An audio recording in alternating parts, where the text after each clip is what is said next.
siempre soy. Quédate con nosotros hasta las 12 del mediodía.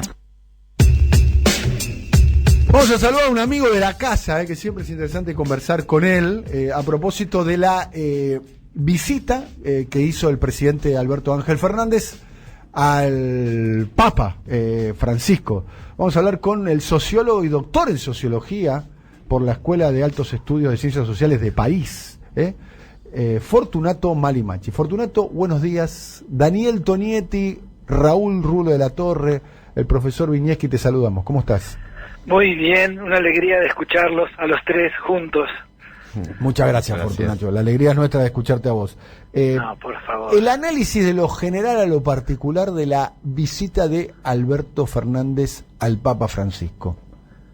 Bueno, de lo general a lo particular es el hecho que el presidente de los argentinos ha logrado una visita amable, alegre, de coincidencias amplias con el actual Papa, para tocar temas varios, según el comunicado, que van desde el tema de la crisis económica financiera, la pobreza, el narcotráfico, la promoción social, la protección de la vida desde su concepción, y dado la magnitud que tiene el Papa Francisco hoy a nivel mundial, como un gran líder reconocido, sobre todo más en los ámbitos progresistas o de izquierda que en los conservadores, me parece que ha logrado ahí una posibilidad de expandir su reclamo, lo que estaban hablando ustedes ahí, y que haya católicos o cristianos o gente de buena voluntad que acompañe esta propuesta de la Argentina, es decir, que va a pagar cuando pueda, y que mientras tanto sean los pobres, sean los que más sufren, los que mantengan un nivel de vida sustentable y necesario para ser digno. Estamos hablando con Fortunato Malimachi. ¿Qué peso le adjudicás al Papa Francisco en la capacidad de, llamémoslo, de lobby, de presión, de influencia, para ayudar a la Argentina en la negociación de la deuda? Bueno, los grupos religiosos. Acordate Stalin cuando decía, ¿dónde están las divisiones del Papa? No que vengan. Bien, las divisiones del Papa no llegan, pero llegó Juan Pablo II y el mundo comunista, el mundo soviético tembló, no solo por eso, sobre todo por lo que sucedía adentro. Acá me parece lo mismo. Papa tiene un poder simbólico, un poder de representación a nivel global que le da ahí una mirada única, y después dependen de los negociadores argentinos. Me parece que es central qué van a hacer. Pero al mismo tiempo, y algo que ustedes venían hablando recién, sí es importante, es que el Papa acá es Bergoglio, es decir, aquí es la Iglesia Católica Argentina. Si esa Iglesia Católica en Argentina acompaña en un tiempo, y me gustaría después engancharme sobre el tema del futuro, pero lo voy a dejar, en un tiempo a la sociedad argentina para que los sacrificios o los esfuerzos sean compartidos, y los ricos y los poderosos sean los que más pongan, y los más pobres y los débiles sean los más beneficiados, bueno, hay un doble juego acá. Para el caso del Papa, al ser argentino y estar vinculado en la sociedad argentina con distintos grupos de poder y social, me parece que no perderlo en cuenta. Te cambio de tema, pero hablando también de lo mismo, estamos hablando con Fortunato Malimachi. ¿Por qué no viene el Papa a la Argentina? ¿Cuál es la explicación que le encontrás? Bueno, eso me parece que el presidente de los argentinos lo resumió. Primero dijo va a venir cuando quiera. Me parece una pregunta. Bueno, es cierto, cuando quiera, cuando en su política, su geopolítica internacional lo desee. Pero me parece que es más profundo. Es el hecho cuando el presidente dijo algo que a mí siempre me parece importante. La apropiación que hay del Papa en la Argentina es distinto en cualquier otro lugar del mundo, por aquí es Bergoglio, con sus amistades, sus odios, su historia, sus complicidades, sus acciones que ha hecho. Entonces esa división sigue presente, sea ante el gobierno anterior la continuó, el gobierno anterior con un proyecto económico, político y religioso en las antípodas del de Francisco. Bueno, me parece que era casi imposible su venida, y después porque la disputa en Argentina sobre la deuda, sobre la sexualidad, sobre la política, se da también en términos religiosos. hay tantos papas para apoyar o no, hay tantos catolicismos o grupos religiosos a favor o en contra del aborto, a favor o en contra de la deuda, a favor o en contra del peronismo o del macrismo. Estamos hablando con Fortunato Malimachi, tema aborto, ¿no? Aparentemente no se habló en la reunión de 44 minutos que tuvo. Sí, se habló. ¿Cómo no se va a hablar de ese tema? ¿Vos te imaginás que hay? ¿Cómo no se va a hablar? Bueno, por lo menos públicamente no se habló, después salió Parolin a decir que lo mencionó Parolin, que es el secretario de Estado. Y el presidente también salió a decir que había hablado con Parolin. Claro, me refiero que no se había hablado, por lo menos lo que trascendió públicamente, con Alberto Fernández. ¿Vos creés que se habló en la reunión entre Alberto y el Papa? No, se habló en la visita al Vaticano. Ah, en la visita al Vaticano, bien. Pero es así la Iglesia Católica. Eso es lo que hay que entender, esa misma iglesia. Y me imagino cuando habrán hablado con el Papa, con Parolin, habrá pasado, y le dije, mira, vamos a colaborar con la pobreza, vamos a meternos en la sociedad argentina, acompañaremos, pelearemos, iremos al acuerdo social, ahí estamos. Tema central, si lo hay, para que los pobres vivan mejor y al vivir mejor tengan más tiempo para rezar y orar. Te lo hago corto. Sí. En ese sentido hay una preocupación muy grande. No es el antiguo papado, que sí le hubiera hablado casi solo del aborto, la sexualidad, las relaciones entre los varones y las mujeres. En este caso ese es un tema más. Como lo es cuando se ve con el presidente de Francia donde hay aborto, con el de Italia donde hay aborto, con la Merkel cuando hay aborto, cuando el Papa Francisco se encuentran con todo eso, porque crees que va a hablar solo del aborto, por favor. Bien. Hay intereses estratégicos de la propia institución que lo tienen en cuenta, por supuesto, pero que van mucho más allá. Acá hay un tema particularidad. El Papa es argentino, sí. El tema del aborto está en la agenda pública. Pero en nuestra encuesta, si la habrás leído, que la acabamos de publicar, otra vez la hemos hecho ahora en 2019, dice que la mayoría de los argentinos están de acuerdo, la mayoría de los católicos están de acuerdo en despenalizar el aborto, y más, hay sectores evangélicos, no los sectores duros que salen a la calle, pañuelo celeste, que son una porción, pero del evangelismo duro, del catolicismo duro, y hay una gran mayoría que está de acuerdo en despenalizar a las mujeres y que haya posibilidad de que decidan. Lo importante y la propuesta que yo me imagino que el presidente le habrá hecho en Argentina y allá es que vamos a acompañar a todas las mujeres para que hagan lo que quieren. ¿Quieren tener hijos? Vamos a darles subsidio, vamos a darles hospitales. Me parece que la línea del gobierno, el proyecto de interrupción voluntaria de embarazo que está planeando el gobierno va en ese sentido. Pero en el sentido de ofrecer opciones. Pero obvio, y me parece que en todos los países que se hizo fue así. Yo estaba en Francia cuando se discutió en Francia, país católico, la hija amada de la Iglesia Católica, y lo llevó a la derecha, bueno, más o menos, la derecha progresista o el progresismo de derecha, y hay la reacción primera, y después es que la enorme mayoría de los creyentes quieren también decidir cuándo tener hijos, cuántos, cómo, dónde. Esto me parece a mí que hay que verlo en términos religiosos, pero en términos de sociedad. Y en términos de sociedad, en la sociedad argentina hay una creciente participación y sobre todo de mujeres sobre esto. El problema es la sociedad política. O sea, aquí estamos hablando de otro tema. No es el Papa, no es la religión, sino la sociedad política argentina, que como vos sabés, y varias veces lo hemos hablado, y el profesor Guñeschi me va a acompañar, hay sectores dirigentes formados en ese mundo católico y últimamente formados en el mundo evangélico. Ese es el problema, me parece, a discutir y a tenerlo en cuenta y ver cómo se negocia.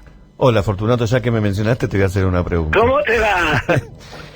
Un hecho que me está asombrando mucho, que pasa con Bergoglio, es que la derecha tradicional argentina, tanto la conservadora como la neoliberal, siempre se apoyó mucho en el Papa y en la religión católica para llevar adelante y legitimar sus políticas.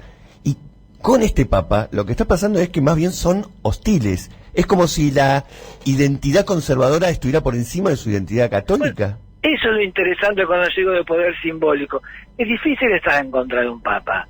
Cuando vos durante siglos y siglos te basaste diciendo ese Papa, la certeza, es infalible, lo papal Y ahora, estos últimos años, y sobre todo en 2013 en adelante, y hay que reconocer, me parece a veces uno también tuvo que ir cambiando su mirada, se ha convertido en un liderazgo, insisto, simbólico, social, para las mayorías de ciertas izquierdas a nivel mundial, que el único referente que tienen para hablar en contra de la deuda, en contra del capitalismo financiero, en contra de la globalización que destruye, acumula, asesina, mata, es la figura de Francisco. Entonces, una vez más, esto que era político, en el caso del Papa polaco no había ningún problema porque eran todos anticomunistas, entonces vamos adelante.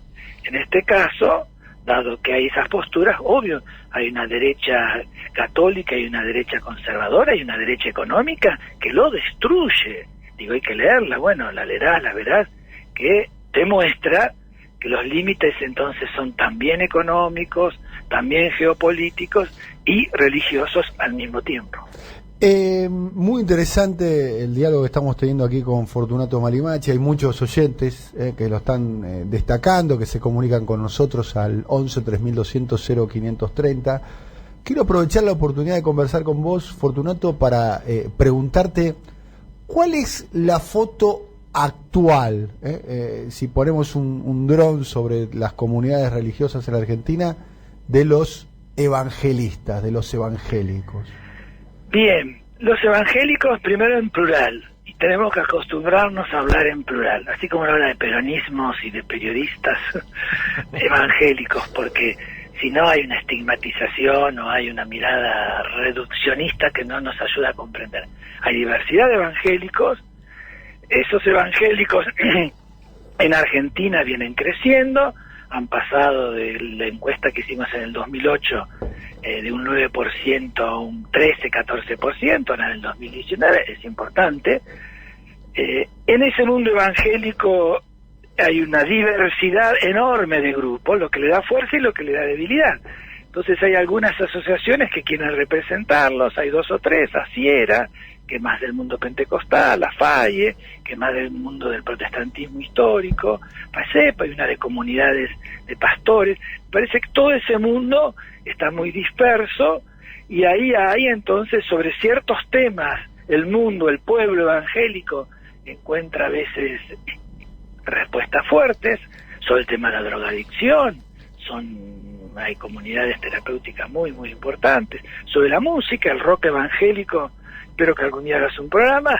El rock evangélico y tiene miles y miles de seguidores en Argentina y en América Latina sin casi repercusión. Y, por supuesto, la defensa de las 2 vidas, el pañuelo celeste, recoge algunos grupos. Ahora, una vez que uno se mete ahí adentro, tiene que empezar a distinguir.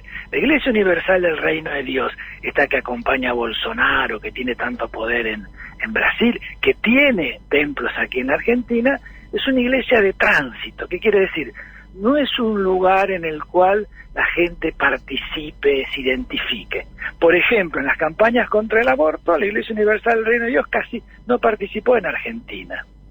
Entonces, ahí uno tiene que empezar a distinguir al mismo tiempo este crecimiento pentecostal y el paso de quedarse solo en el templo y empezar a estar en la sociedad y en el Estado y en la política, ha hecho que algunos quisieran crear partidos pentecostales. Desde el Vamos, me pareció a mí, estuve totalmente en disidencia, dice, la Argentina no es una sociedad para partidos evangélicos, se presentaron, perdieron, nadie le dio bola, sí para que evangélicos participen en partidos políticos. Hoy tenés una senadora por Tierra del Fuego y un diputado nacional por Neuquén, donde sí hay. ¿Por qué? Porque trabajamos nosotros, es el lugar donde ya el 25% de todos los habitantes de la Patagonia son evangélicos. Bueno, ahí tenés. Y en el resto hay una negociación. En el Gran Buenos Aires, por ejemplo, la mayoría de las intendencias peronistas tienen un director de culto. Los sindicatos ahora tienen las ramas evangélicas. Hugo Moyano lo es, Hugo. Bueno, lo dijiste, a mí no me gusta dar nombres. Ahí tenés el ejemplo, me parece clarísimo. Hugo, este dirigente que vos nombrás, organiza reuniones, organiza seminarios, cientos y cientos de pastores. Está el movimiento pentecostal peronista, el movimiento peronista pentecostal, el movimiento peronista cristiano camionero. Pues todo ese es un mundo que no hay que estigmatizarlo y ponerlo que son solo de derecha, reaccionarios, porque no ayuda a dialogar con él, a tener una presencia y a buscar cuáles son esos caminos, me parece, de negociación, como así se lo está haciendo con el catolicismo, hacerlo hoy con el evangelismo. Bien. Fortunato, como siempre, muchas gracias. La verdad que es un placer conversar con vos, muy interesante. Nos llevamos varios conceptos como para ir profundizando. Te mandamos un abrazo muy grande. Un gran abrazo para los tres y volveremos. Pero déjame sobre el futuro, que era tu pregunta.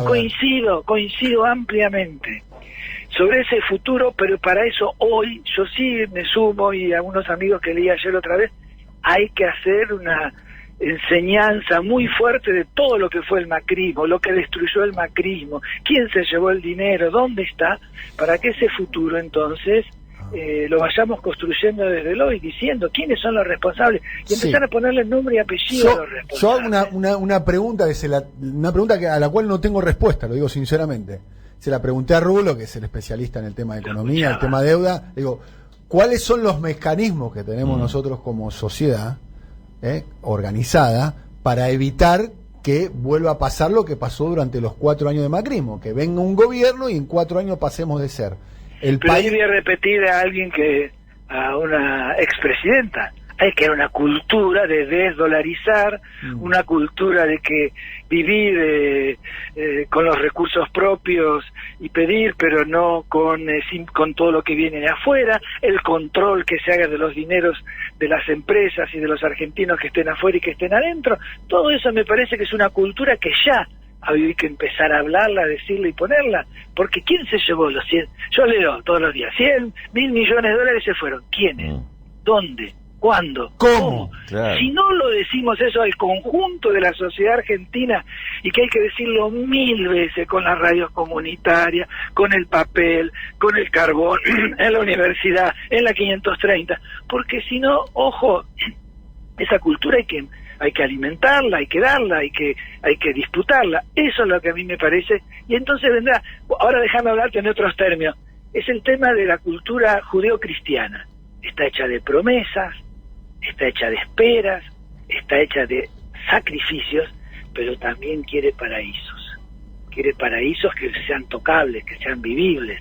Eso me parece que esa espera está hoy en la sociedad argentina. Hay una espera increíble, pero ojo, hay que alimentarla y decirle quiénes fueron los causantes. Te quiero hacer escuchar algo, Fortunato, casualmente. Sí. Es un audio que nosotros estamos pasando reiteradamente, lo pasamos la semana pasada.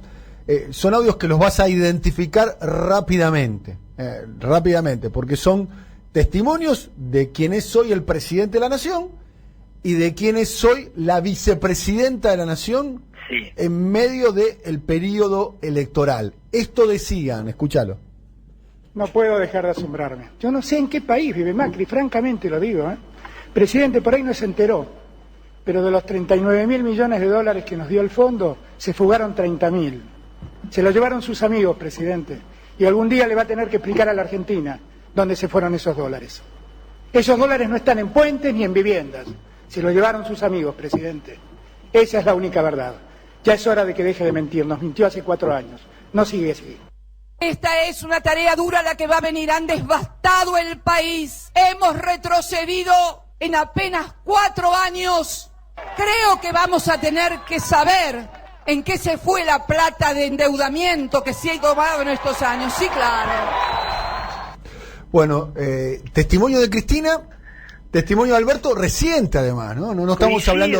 Coincido con mi presidente y mi vicepresidenta. Bueno, nosotros también coincidimos. Hay que educar, pero en serio, pero tiene que partir de la idea, no creerse que los pequeños círculos, y bien de que saben quién fue, cómo fue, dónde fue, son los de la mayoría de la población. Ahí hay un tema que el peronismo lo hizo durante cierto tiempo como idea general, o llegamos a esas grandes masas, y ahí los grupos religiosos, el Papa, pueden colaborar, porque sí saben cómo interpretar el presente y el largo plazo. Son grandes comunidades de interpretación. Entonces me parece que nosotros tenemos que darle mucha importancia y saber dónde están, quiénes se los llevaron, porque no queremos más que eso vuelva a pasar. Y tomar conciencia del daño que esto produce, ¿no? Porque pero tampoco por supuesto, tampoco porque se sabe eso. Esto explica la pobreza, el hambre, el desempleo. Si no, parece que damos una tarjetita, le vamos a dar a cada uno, que está muy bien, que es necesaria, pero que eso no transforma los grupos que han destruido la sociedad argentina, que quieren seguir destruyéndolo a nivel global, que son hegemónicos a nivel global, y que aquí estamos en una disputa que, como bien dijo Daniel, yo no lo quiero ni de 4, ni 8, ni nunca más que vuelva. Lo cual no quiere decir que haya otros grupos de derecha con otras mentalidades y otras posturas que puedan llegar, pero que partan donde la mayoría de los argentinos tienen que tener trabajo digno, vivir dignamente y, bueno, y ser felices. Un abrazo, Fortunato. Bueno, disculpen. No, un abrazo para ustedes. Por eso, en un programa como ustedes puedo hablar y disfrutar tranquilamente. Un abrazo Cariño. grande. Gracias, Fortunato. Chao. Fortunato Malimachi es sociólogo, doctor en sociología por la Escuela de Altos Estudios de las Ciencias Sociales de París, un especialista en la religión en particular y en la religión católica en particular. Años investigando el tema. Años investigando el tema, muy interesante, muy interesante.